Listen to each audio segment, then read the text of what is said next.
हरे कृष्ण।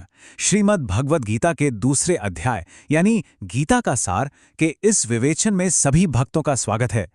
ये पूरा सारांश परम पूज्य A.C. भक्तिवेदांत स्वामी प्रभुपाद के भक्तिवेदांत तात्पर्य पर आधारित है।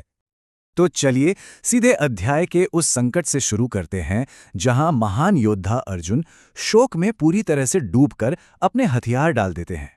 वो साफ साफ कह देते हैं कि वो युद्ध नहीं करेंगे। इस विवेचन में हम देखेंगे कि ये दिव्य संवाद कैसे आगे बढ़ता है। हम अर्जुन की समस्या से शुरू करेंगे, फिर भगवान कृष्ण के अद्भुत समाधान को समझेंगे और अंत में देखेंगे कि उससे सिद्धि की अवस्था कैसे प्राप्त होती है। तो सबसे पहले आइए अर्जुन के अपने कर्तव्य को निभाने से इनकार करने की जड़ को समझते हैं। ये एक ऐसी भ्रम की स्थिति थी जो भौतिक करुणा से पैदा हुई थी। यहाँ संजय, जो धृतराष्ट्र को युद्ध का हाल सुना रहे हैं, कुरुक्षेत्र के मैदान का दृश्य बताते हैं। वो अर्जुन के गहरे दुख का वर्णन करते हैं जो अपने ही प्रियजनों को सामने देखकर पैदा हुआ है। ये विलाप असल में जीवन की दैहिक अवधारणा पर आधारित है। भगवान श्री कृष्ण अर्जुन की इस मनोदशा को तुरंत चुनौती देते हैं। वो अर्जुन के इस करुणा को करुणा नहीं बल्कि कल्मश यानी एक तरह की गंदगी या अशुद्धता कहते हैं। वो कहते हैं कि ये एक आर्य पुरुष को शोभा नहीं देता। और जैसा कि श्रील प्रभुपाद अपने तात्पर्य में कितना सुंदर समझाते हैं कि अर्जुन का दुख गलत जगह पर था। देखिए, सच्ची करुणा शाश्वत आत्मा के लिए होती है, न कि इस अस्थायी भौतिक शरीर के लिए। अब हम भगवान कृष्ण के पहले उपदेश की ओर बढ़ते हैं।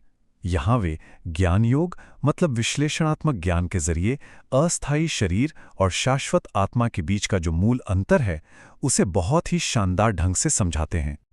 भगवान अपनी शिक्षा की शुरुआत यहीं से करते हैं, समझ के सही धरातल से।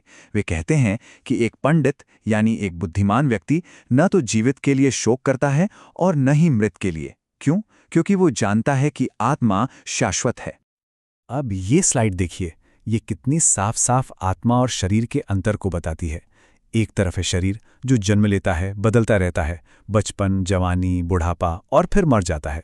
और दूसरी तरफ है आत्मा जो अजन्मा है, मृत्युहीन है, हमेशा एक जैसी रहती है और शरीर के मारे जाने पर भी नहीं मरती। भगवान कृष्ण आगे आत्मा की प्रकृति का और भी सुंदर वर्णन करते हैं। वो कहते हैं कि आत्मा को न तो कोई शस्त्र काट सकता है, न आग जला सकती है, न पानी भिगो सकता है और न ही हवा सुखा सकती है। मतलब ये किसी भी भौतिक चीज से परे है। तो एक बहुत ही महत्वपूर्ण बात जो यहाँ भगवान ने स्थापित की है वो ये है कि हर आत्मा का अपना अलग शाश्वत अस्तित्व है। मुक्ति के बाद भी आत्मा परमात्मा में विलीन होकर अपना अस्तित्व नहीं खो देती। यह मायावादी विचारधारा के बिल्कुल विपरीत है। अच्छा, तो आत्मा का ज्ञान स्थापित करने के बाद भगवान कृष्ण अब बताते हैं कि इस आध्यात्मिक मंच पर रहकर कर्म कैसे किया जाए, और इसी को कहते हैं बुद्धि योग या कर्म योग। मतलब कर्मों के फल से आसक्त हुए बिना भक्ति भाव से कर्म करना। भगवान कृष्ण अर्जुन को उसके विशिष्ट कर्तव्य यानी उसके स्वधर्म की याद दिलाते हैं। वो कहते हैं कि एक क्षत्रिय होने के नाते धार्मिक सिद्धांतों के लिए युद्ध करना ही उसका परम कर्तव्य है और उसे ये व्यक्तिगत कारणों से नहीं बल्कि धर्म के लिए करना चाहिए। और ये श्लोक तो कर्मयोग का सार है। भगवान कहते हैं कि कर्म करना हमारा अधिकार है, लेकिन उसके फल पर हमारा कोई अधिकार नहीं है। हमें अपना कर्तव्य पूरी कुशलता से करना चाहिए, पर उसके परिणाम चाहे सफलता हो या असफलता उसके प्रति आसक्त नहीं होना चाहिए। तो बुद्धि योग का मार्ग बहुत स्पष्ट है। पहले अपना कर्तव्य करो, फिर फल की इच्छा को त्यागो, सफलता असफलता में एक समान रहो, और जब हम ऐसा करते हैं तो हम कर्म के बंधन से मुक्त हो जाते हैं। यही तो असली लक्ष्य है। अब सवाल उठता है कि जिस व्यक्ति ने इस प्रक्रिया में सिद्धि प्राप्त कर ली है वो दिखता कैसा है। अर्जुन के पूछने पर भगवान कृष्ण स्थित प्रज्ञ के लक्षणों का वर्णन करते हैं, यानी वो व्यक्ति जिसकी चेतना परम तत्व में पूरी तरह से स्थिर हो गई है। भगवान यहाँ एक बहुत ही शक्तिशाली उदाहरण देते हैं कछुए का।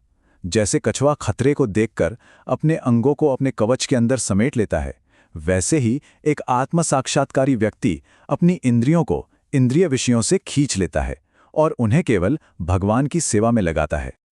और यहाँ देखिए, सोच में कितना बड़ा अंतर है। जो चीज एक भौतिकवादी व्यक्ति के लिए दिन है यानी इंद्रिय तृप्ति, वो एक आत्मसंयमी मुनि के लिए रात है, और जो मुनि के लिए दिन है यानी आत्म साक्षात्कार, उसके लिए आम लोग सोए रहते हैं।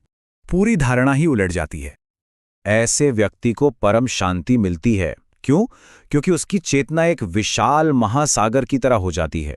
जैसे अनगिनत नदियां समुद्र में मिलती हैं, पर समुद्र शांत रहता है, वैसे ही भौतिक इच्छाओं की लहरें उसे परेशान नहीं कर पाती। तो चलिए अब इस अध्याय के निष्कर्ष की ओर बढ़ते हैं और देखते हैं कि ये स्थिर चेतना की अवस्था हमें हमारे अंतिम लक्ष्य तक कैसे ले जाती है।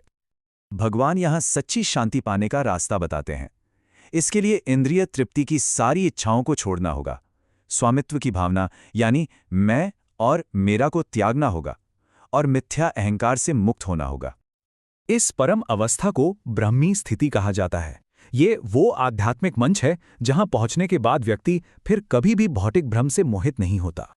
और सबसे महत्वपूर्ण बात यह है कि अगर कोई इस कृष्ण भावनामृत अवस्था को प्राप्त कर लेता है तो जीवन के अंत में यानी मृत्यु के समय भी वो इसी चेतना में रहता है और भगवत धाम में प्रवेश करता है। उसकी मुक्ति निश्चित हो जाती है। तो ये अध्याय हमें अपने अभ्यास के लिए एक बहुत ही गहरे विचार के साथ छोड़ जाता है कि हम अपनी साधना में, अपने दैनिक जीवन में कछुए की तरह अपनी इंद्रियों को विषयों से हटाकर भगवान कृष्ण की सेवा में कैसे लगा सकते हैं। इस पर जरूर विचार कीजिएगा। हरे कृष्णा।